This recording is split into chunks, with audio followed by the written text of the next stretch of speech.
স্থানীয়রা জালান তুয়ানকু আব্দুল হালিমে অবস্থিত। এটি মালয়েশিয়ার রাজধানী কুয়ালালামপুরে অবস্থিত।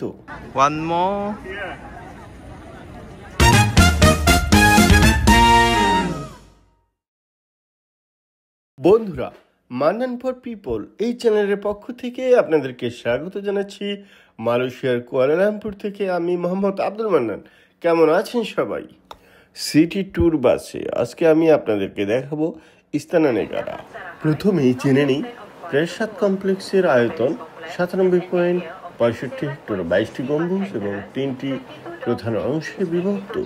আনুষ্ঠানিক, রাজকীয়, প্রশাসনিক উপাদান। প্রাসাদটি যে স্থানে অবস্থিত সেটি 1976 সালে গেজেটেড করা হয় এবং অনেক ঠিকাদার প্রাথমিক পরিকল্পনার সাথে জড়িত ছিল। তৎকালীন পূর্তমন্ত্রী স্যামি ভ্যালুর মতে একটি নতুন প্রাসাদের প্রয়োজনীয়তা পুরানো প্রাসাদের স্থানের সীমাবদ্ধতার কারণে চাপ দেওয়া হয়েছিল। সাইটটি 96.52 হেক্টর এবং একটি পাহাড়ের উপর অবস্থিত, যার মধ্যে মালয়েশিয়ার পাবলিক ওয়ার্কস ডিপার্টমেন্টের মহাপরিচালক ডক্টর আমির হামজা মোহাম্মদ ইউনুসের মতে প্রাসাদ কমপ্লেক্সের উন্নয়নের জন্য শুধুমাত্র 28 হেক্টর ব্যবহার করা হবে। 2007 সালের নভেম্বর নির্মাণ শুরু হয়েছিল এবং নির্মাণে 812 বিলিয়ন RM খরচ হয়েছে। কমপ্লেক্সটিতে ইসলামিক এবং মালয় স্থাপত্য উপাদান রয়েছে, যা স্থপতি ফার্ম কম্পোল্যান্ড সেনিরেকা SDN-BHD দ্বারা ডিজাইন করা এবং নির্মাণ সংস্থা মায়া মাজু SDN-BHD দ্বারা নির্মিত।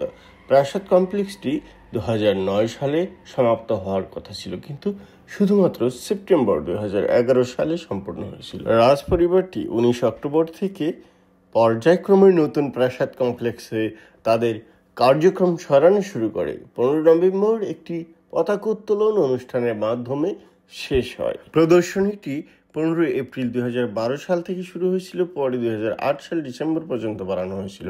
15 এপ্রিল থেকে 7 ডিসেম্বরের মধ্যে দেশি বিদেশি 3,14,757 জনেরও বেশি দর্শনার্থী প্রদর্শনীটি পরিদর্শন করেছিলেন।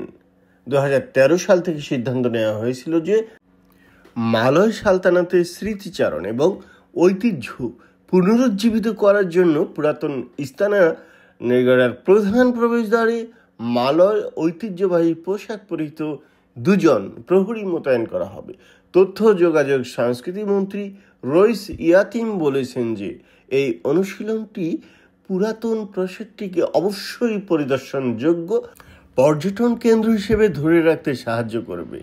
পুরাতন ইস্তানা নেগারার বেশ কয়েকটি কক্ষ এবং হল দর্শনার্থীদের জন্য উন্মুক্ত থাকবে, যাতে তারা এই পুরাতন রাজপ্রাসাদে বসবাসকারী পূর্ববর্তী 13 রাজার ব্যবহারের কথা জানতে পারেন। প্রাসাদের সংগ্রহগুলি রক্ষণের চেষ্টায় একটি তালিকা তৈরি করা হয়। রইস ইয়াতিম রয়্যাল মালয়েশিয়া পুলিশ এবং জাদুঘর বিভাগকে সংগ্রহগুলি পরিচালনায় সহযোগিতা করার জন্য অনুরোধ করেছিলেন। হ্যালো বন্ধুরা, আপনারা দেখছেন মান্নান ফর পিপল চ্যানেলটিতে।